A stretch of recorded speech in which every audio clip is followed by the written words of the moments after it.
Hello everyone, welcome back to Down Periscope, Up Periscope, Tales of Submarine Tours. So something that I rarely do on this podcast is give reviews of books and movies, because that's more reserved for my Fair Winds and Falling Seas blog. You know, if you're gonna read a book or watch a movie, then you can just read my review of it. Now I'll post a link to those in the description. But that said, this is a special occasion because, for one thing, Blueback has a particular connection with the movie The Hunt for Red October, but I'll save that for another time. But recently, I was able to take part in a podcast review with the Pavement Pounders, who create the Take Me to Your Reader podcast.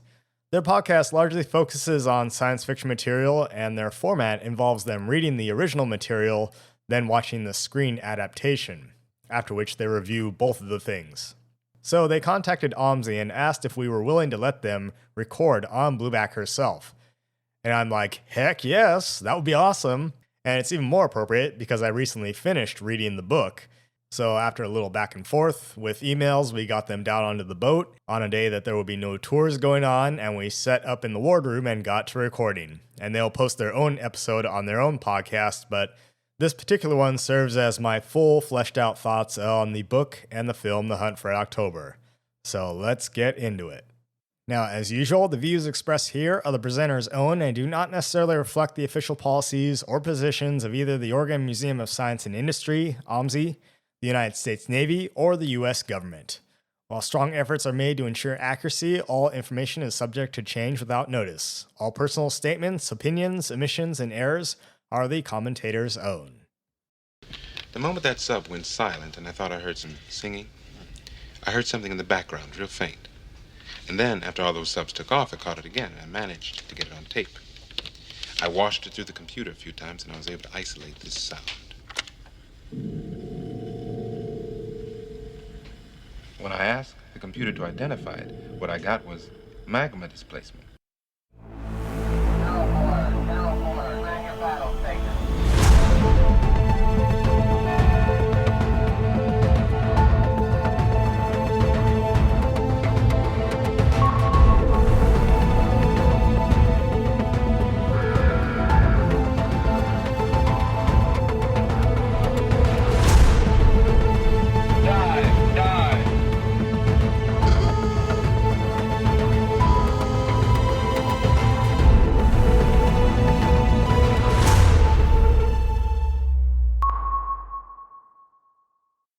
Now, as a quick note before we start, I tried reading this book maybe some 25 years ago or thereabouts. It had to have been around the late 90s or early 2000s when I was much younger, because I was really into submarines at the time and Cold War espionage.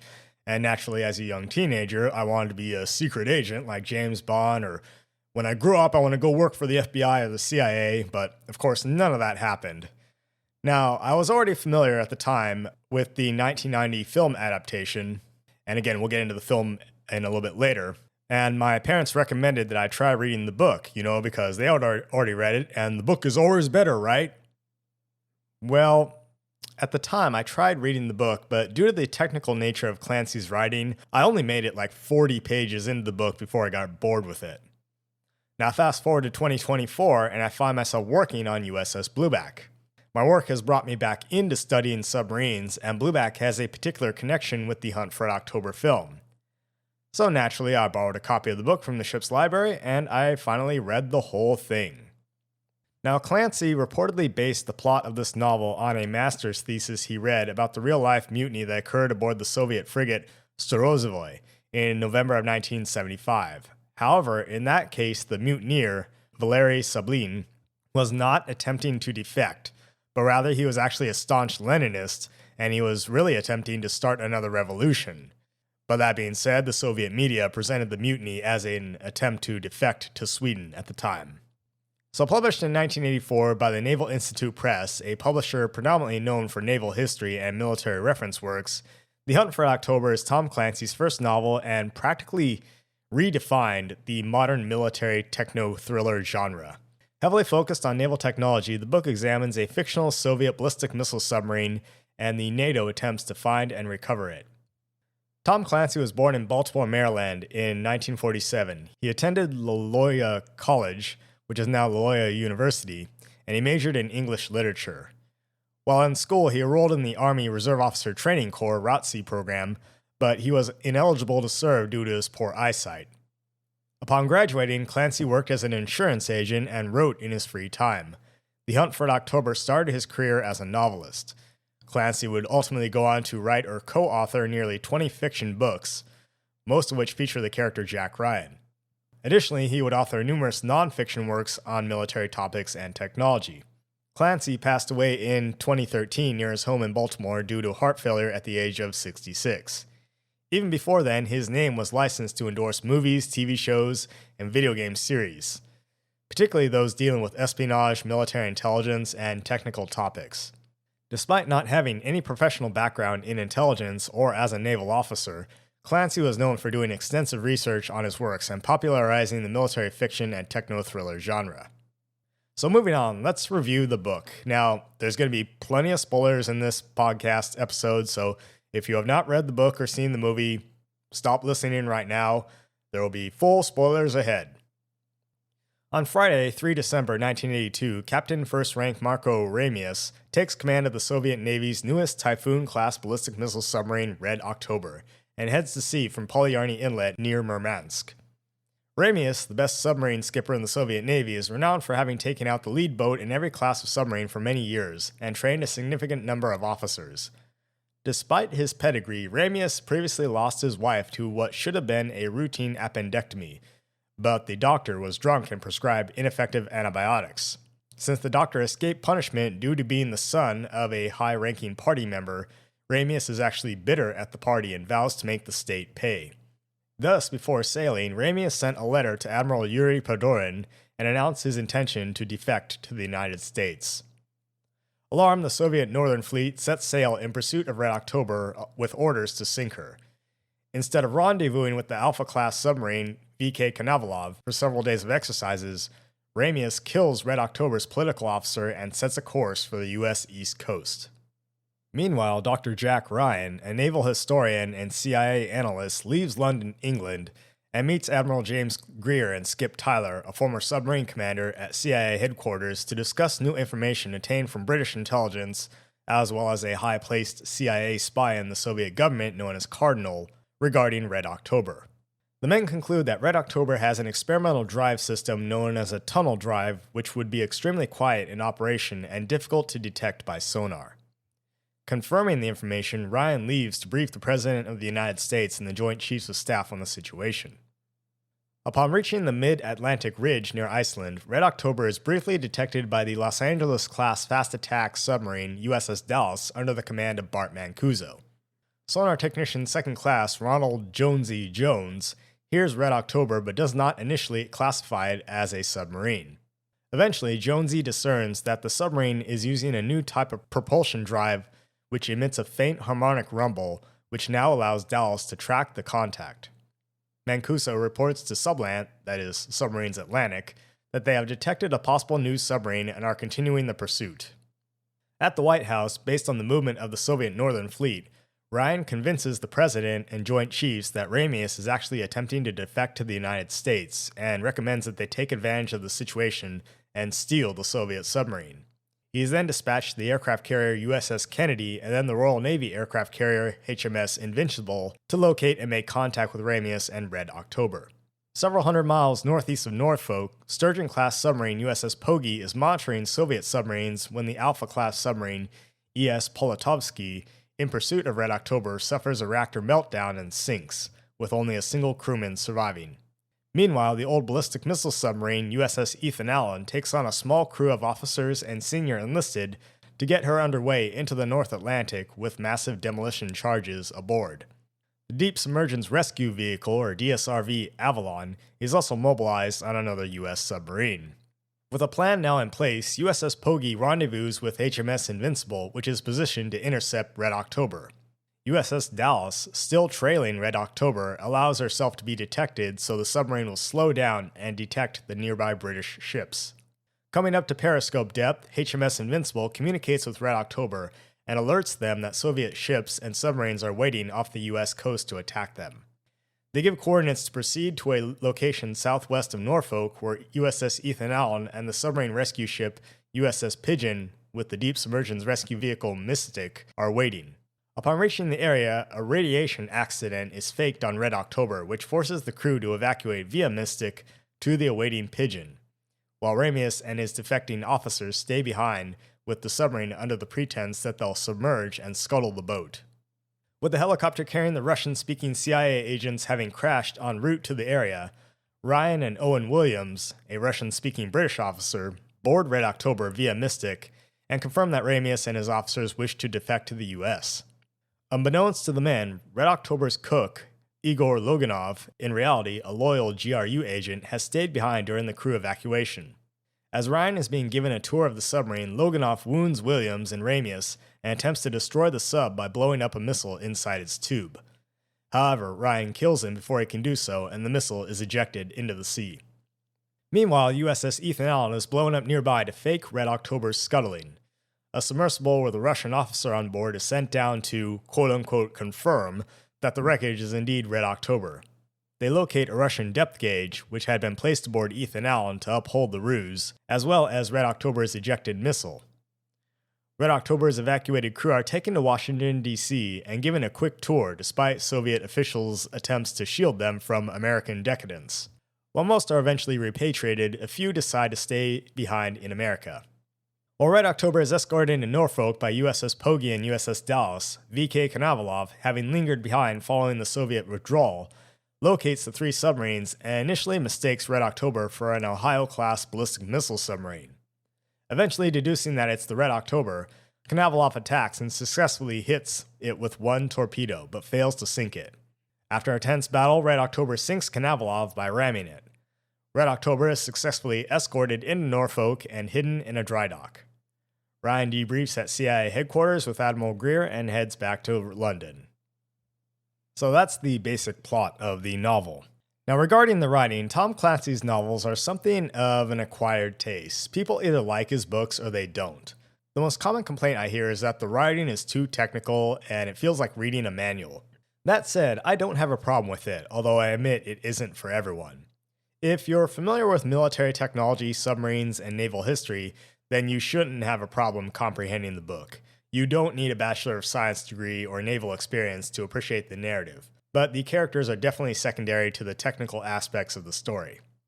It's important to note that serving on submarines is a highly technical field within naval warfare. There's a lot of engineering and math involved, and given the technical aspects of qualifying and serving on subs, submariners consider themselves to be elite sailors. In this respect, the book can be considered Clancy's love letter to one of the dorkiest communities within the US Navy. The research he did definitely shows because it pretty much nails the life of submarine sailors, and also depicts their attitude of believing they're God's gift to the Navy. Reportedly, this book caused enough of a stir within the military intelligence community when it was published that Clancy was interviewed by the FBI concerning the technical information, but he was cleared of any wrongdoing. Contrary to popular belief, Clancy had no access to any classified or top-secret information while writing the book. He merely used publicly available sources like Norman Polmar's Guide to the Soviet Navy, as well as Larry Bond's War Game Harpoon, along with consultations with several naval officers to form the basis of this book, and the later Red Storm Rising. In fact, his initial draft to the U.S. Naval Institute Press was sent back with a request to cut out roughly 100 pages of technical details. Whether these pages could have compromised sensitive information or were merely taken out for reasons of pacing are unknown. While a spy story set during the Cold War would imply a complex tale of subterfuge, Byzantine plots, assassins, and secret codes, the narrative is actually very linear. In fact, it only takes place over the course of 18 days. The chapters are called days, and multiple events in different locations occur during the same day. For example, the chapter could begin with an event aboard Red October, while another event could occur on USS Dallas, which is trailing her.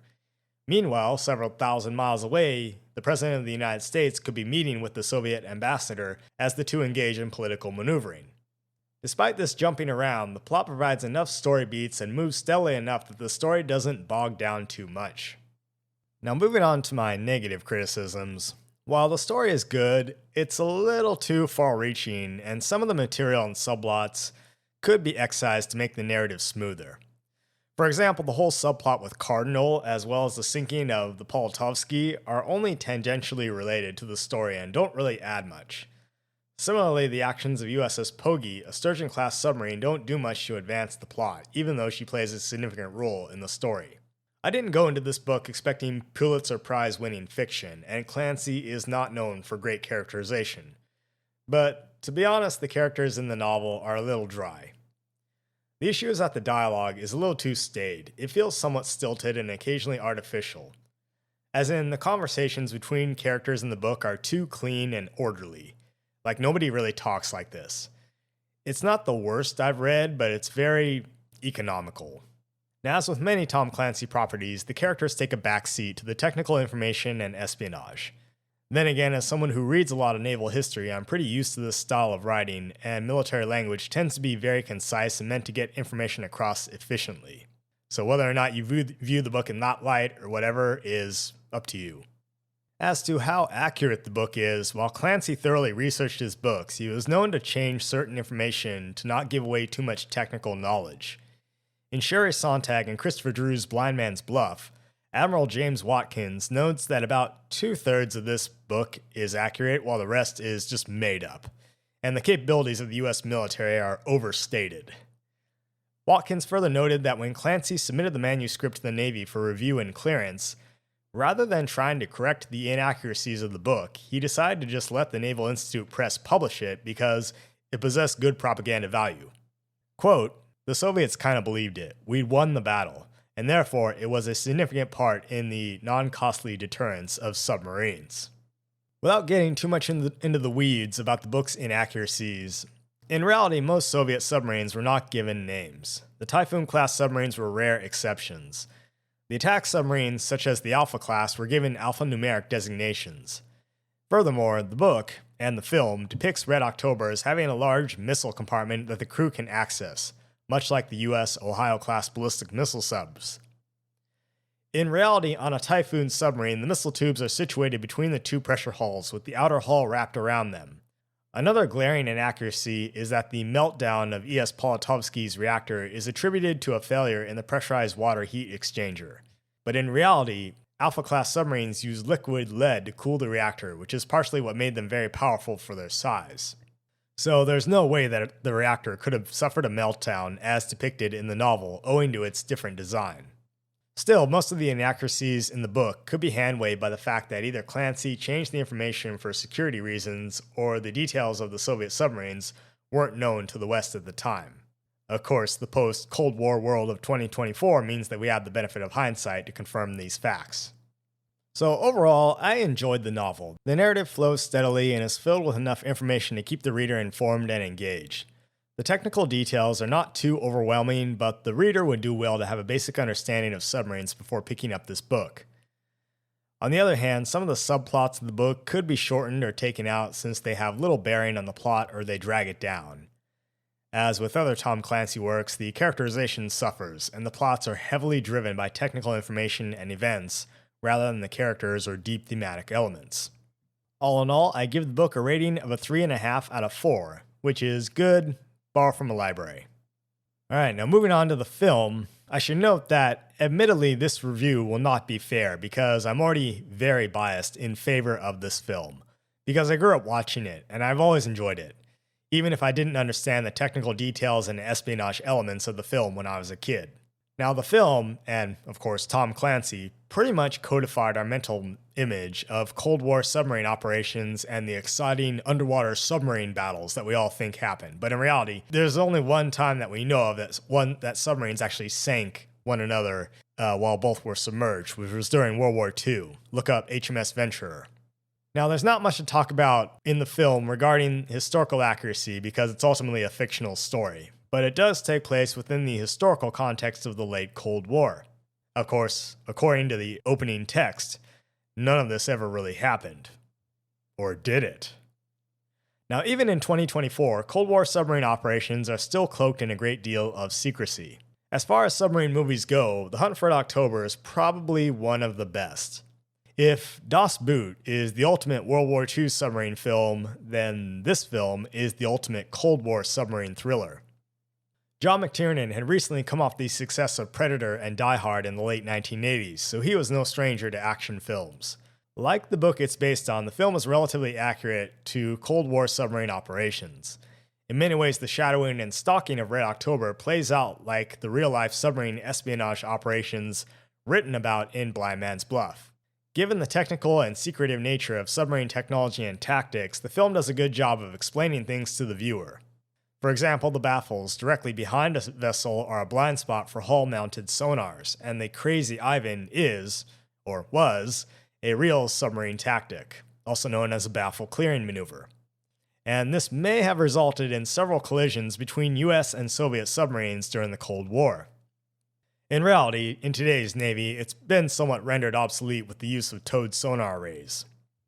The USS Dallas nearly colliding with Red October while trailing it is also accurate, and that's why submarine skippers learned that when you trail Soviet submarines, you do it at a different depth, that is, above or below them and behind them. So in the event that they do a Crazy Ivan, it lessens the risk of a collision.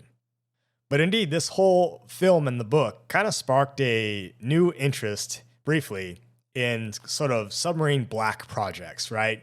The really secret stuff that goes on behind the closed doors and the CIA and US Navy and all that. It's like, ooh, what's this new top secret stuff that you'll never hear about?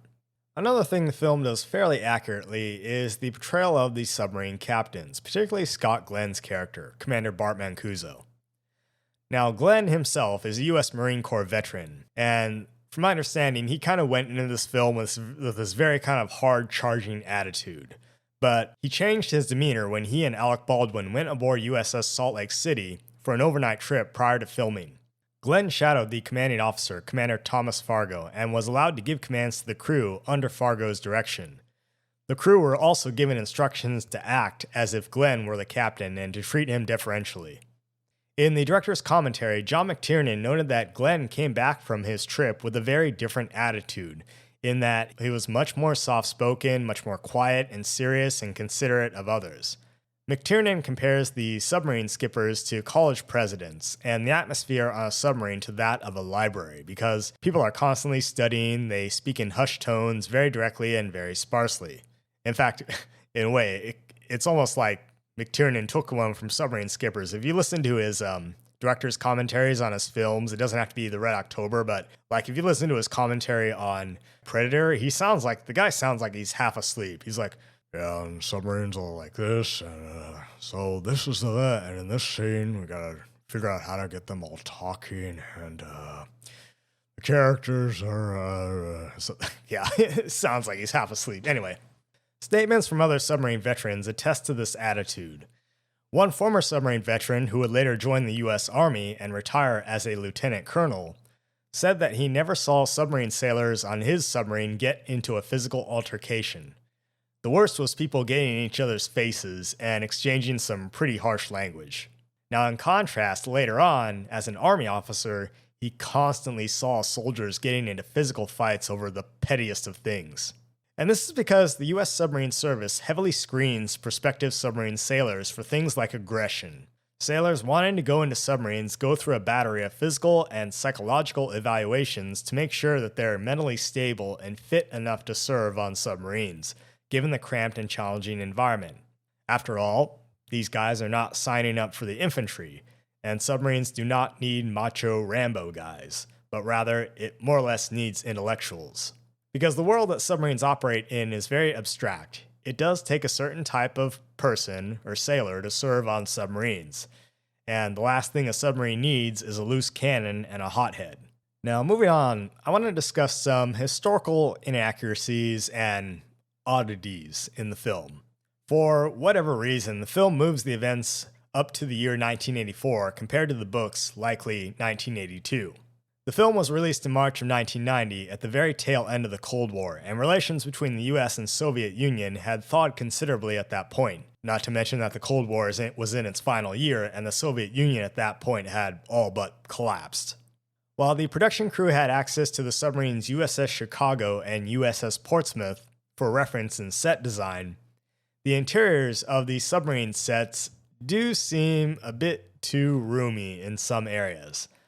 Now, much of this could simply be hand-waved because, it's highly impractical, if not impossible, to film inside an actual submarine. Now, before anyone says, like, oh, what about DOS Boot? They made a one-to-one recreation of a U-boat interior. Yes, true, but you have a couple of other, films that have filmed on board actual submarines, but they're the exception rather than the rule. Now, for whatever reason, the interior of Red October is very dimly lit when there's no reason for it to be. And it's also depicted as having a large compartment filled with missile tubes that is accessible by the crew. Now, as I said, in reality, these are actually situated between the two pressure hulls on a Typhoon, but we didn't really know much about the interior of Typhoon-class submarines at the time. Probably the most egregious inaccuracy, and one that veers heavily into making this movie almost science fiction, is that the Caterpillar drive on Red October uses magnetohydrodynamic propulsion.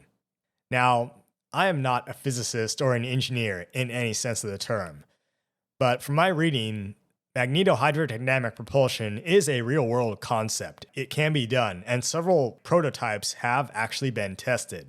Now, the way it basically works is it's using a magnetic field to move water, or some kind of fluid, to propel the vessel. But the problem is that water itself, it doesn't matter if it's seawater or salt water, it has a really weak magnetic dipole.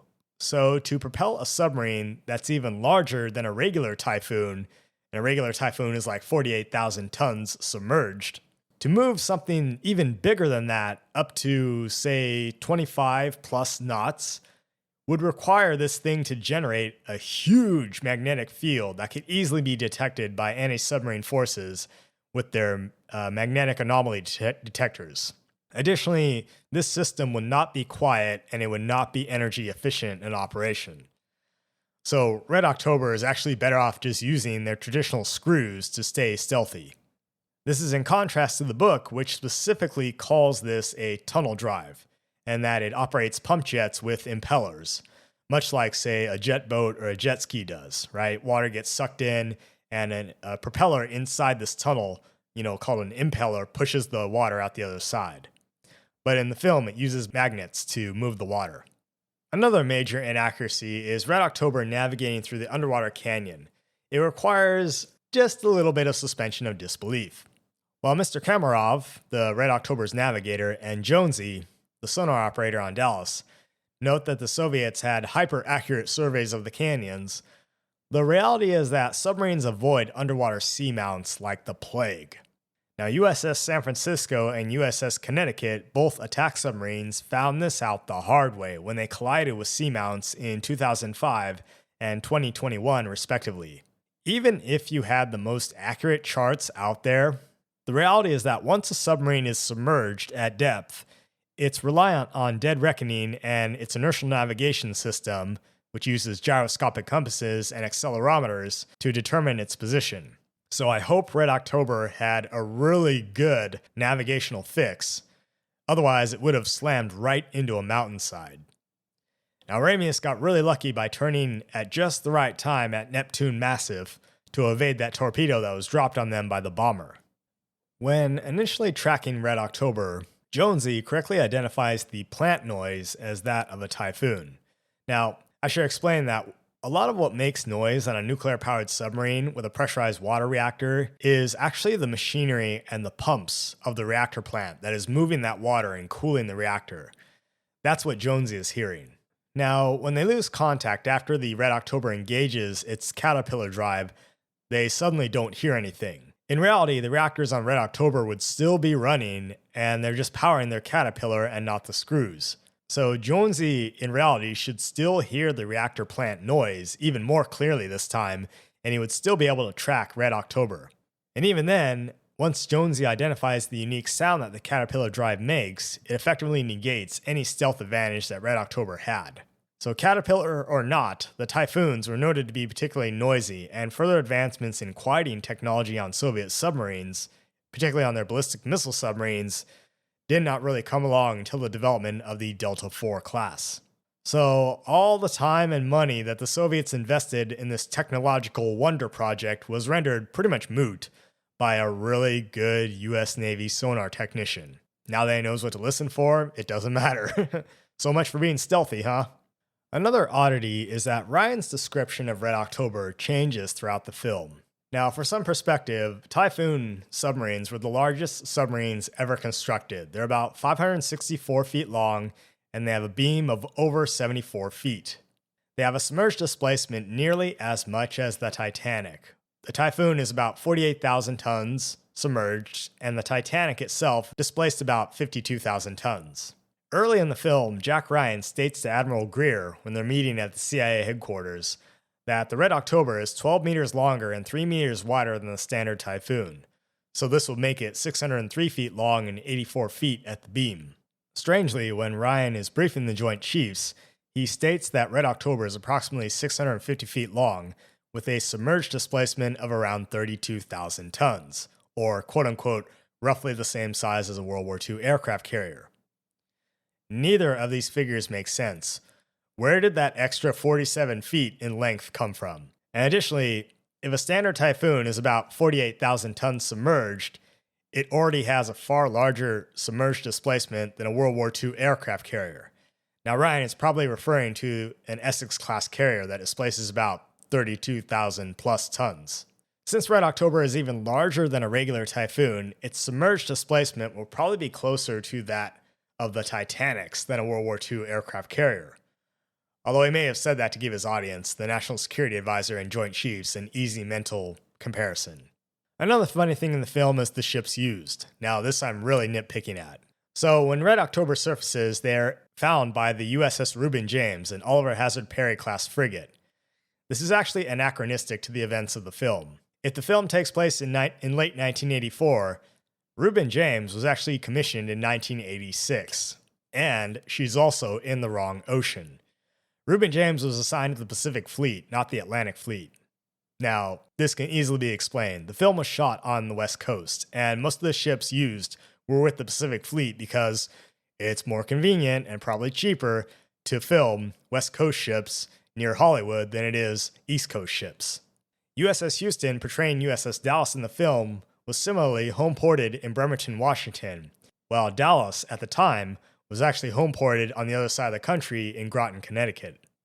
Now, regarding my positive criticisms of the film, it follows the book fairly closely, and I actually think that the film does one better by tightening up the story given the medium. The political maneuvering by the US president, along with the subplots involving the CIA agent Cardinal and the sinking of the ES Politovsky, as well as the role of USS Pogge, are completely absent from the film. Because in my opinion, these did not add much to the plot of the novel and would have made the film needlessly complex had they been included. One particularly good change to the film was the way the subterfuge was maintained with the crew of Red October. So upon reaching the Laurentian Abyssal, Red October suffers a radiation leak, quote unquote, and the boat is forced to surface. The crew then evacuates via lifeboats to the frigate USS Reuben James, which totally was not there by coincidence. No, it just happened to surface right near it. Now, Ramius and the officers then dive the submarine under the pretense that they're going to scuttle it to prevent its capture by the Americans. Later on, when Konovalov is sunk by its own torpedo, the crew witnesses the explosion on the surface and assumes that it's Red October blowing up. Thus, the illusion is maintained, and the crew believes it never fell into U.S. hands. This was pointed out by Admiral Painter earlier in the film when he asked Dr. Ryan about what they were going to do about the crew once they seized the submarine.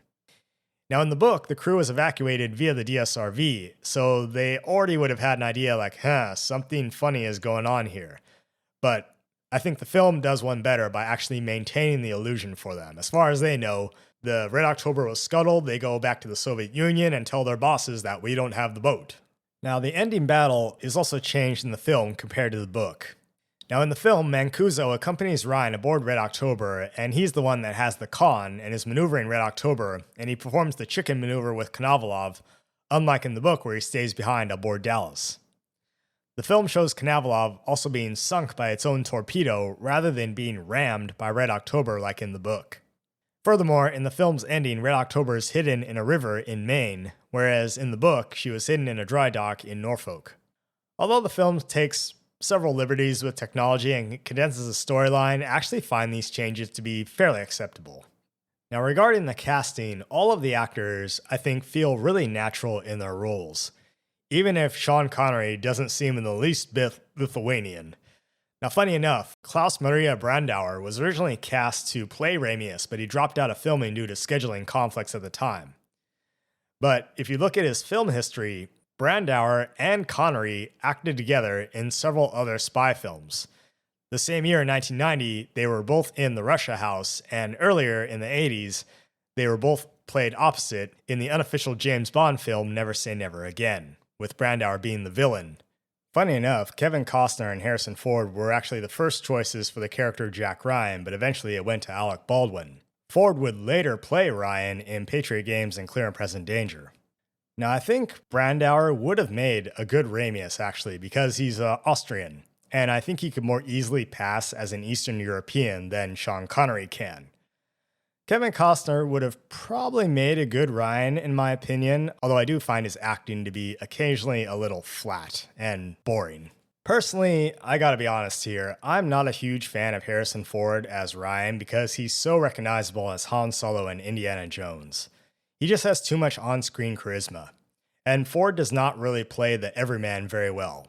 In contrast, Alec Baldwin is really good at portraying Ryan as this former Marine and lowly CIA analyst who has clearly found himself in over his head. It's sort of like, well, Ryan is still kind of early in his career, and he's not quite so sure of himself yet, and I think Baldwin really does him good by playing him that way. Next time, Jack, write a memo. In any case, all the actors put in a good performance. When I was reading the book, I could only hear in my head the voices of Connery as Ramius, Baldwin as Ryan, James Earl Jones as Admiral Greer, and Scott Glenn as Mancuso, among the other actors as well. The best thing I have to say about this film is that it does not hold your hand. It gives you pieces of information and story and forces you to make inferences. There are no big bad villains in the film, just a lot of Cold War submarine espionage. In many ways, this is a very cerebral action film, encapsulating the idea that submarines are very technical and abstract in their operations. If you want lots of bang bang, shoot 'em up, action scenes, then watch a John Wick film or something. Now, regarding negative criticisms, I don't have too many of those for this film, but there are a few. For some reason, the film completely omits the role that the British Royal Navy plays in the hunting of Red October. In the novel, Ryan goes aboard Invincible and they make the initial contact with Ramius, rather than USS Dallas as portrayed in the film. Now, in the book, the American and British forces were there to counter the Soviet naval forces pursuing Red October, particularly the Kirov Battle Group. The film makes the titular hunt an entirely American effort, and the only mention of the British in the whole film is that the first photos of Red October were obtained from British intelligence. That's it. Gee, I bet they felt kind of stiffed on that one. Now, Ramius's reasons for defecting are different in the film compared to the book. In the film, it's merely implied that he's disturbed by the purpose of Red October being a first-strike nuclear platform and the fact that it could shift the balance of power in the Cold War. But in the novel, he's upset that his wife died at the hands of an incompetent doctor with good party connections. So the film has him defect for more geopolitical reasons rather than personal reasons. Now, my issue here is that by removing the personal reasons, it lessens the impact of Ramius's motivations because ballistic missile subs are not new, and they were nothing new at the time. Ramius quotes at the end, "Now there are those who believe we should attack the United States first, settle everything in one moment. Red October was built for that purpose." Yeah. So are all ballistic missile submarines. The entire purpose of this submarine is to go out to hide and be ready to launch its nuclear missiles should it get orders to do so. And Red October is no different apart from its new drive system. There's nothing unique about it, other than that it's just really big. My final critique of the film is that in terms of special effects, the torpedo scenes and underwater scenes were clearly using early CGI, which is evident particularly in the bubbles and cavitation that the torpedoes leave in their wakes. Now, growing up viewing this film originally on VHS, most of the underwater shots are really dark and hard to see. Now, the film used models of the exterior underwater shots and a dry for wet technique of shooting. So, in the film, what looks like water is actually just smoke and particulates being blown around, and the model of the submarine is just a big model being moved around on computer-controlled cables. Other odd shots include showing footage of all things, an F-9F Panther jet crashing onto the deck of the carrier instead of what's supposed to be an F-14 Tomcat coming into land. And finally, the end shot of Ramius and Ryan, where they're talking about fishing while hiding the sub in the river. They're obviously filming this on blue screen, and this is particular when you look at their hairlines. You can see the blue screen through their hair. Now, there's a host of other technical inaccuracies of the film, but overall, they're pretty minor and they don't detract from my enjoyment of the film. So, final verdict. The film follows the book fairly closely, and although it does alter or omit a number of major plot points, despite these changes, I find the film to have a much tighter and more coherent storyline. It cuts out a lot of what dragged the narrative of the novel down and focuses the story on a handful of characters. While it has some technical inaccuracies, most of these could be chalked up to either artistic license or the fact that details of Soviet submarines at the time were not known. All of the actors in the film do really well in their roles, and the film provides a good visual medium for the audience to visualize a submarine thriller. All in all, The Hunt for Red October still stands as one of the best Cold War submarine thrillers out there, and I'd rate this movie a 4.5 out of 5, which is very good and worth your time. So, in all honesty, I'm going to have to say, and again, this is purely bias on my part, I actually think the film is just a bit better than the book. But hey, that's just me. So that's my overall review of the book and film, The Hunt for Red October. Again, be on the lookout for the Take Me to Your Reader podcast. They're going to post eventually their whole group review, which included me in it, of the book and the film. So I'll put a link once I get that down in the description for everyone else to have as well, so you can listen to all our thoughts on that as well.